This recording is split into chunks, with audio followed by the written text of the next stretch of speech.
ஓம் சக்தி. ஒவ்வொருவர் உள்ளத்திலும் தர்ம சிந்தை வளர வேண்டும், தர்மம் செய்ய வேண்டும் என்கிற எண்ணம் இருக்க வேண்டும்.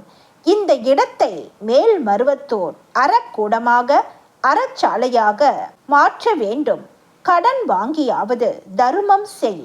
யுகந்தோறும் தர்மங்கள் மாறிக்கொண்டு வருகின்றன.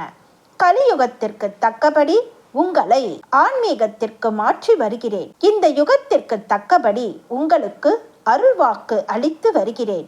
எதிர்காலத்தில் என் அருள்வாக்குகள் தான் உங்களுக்கு வேதம்.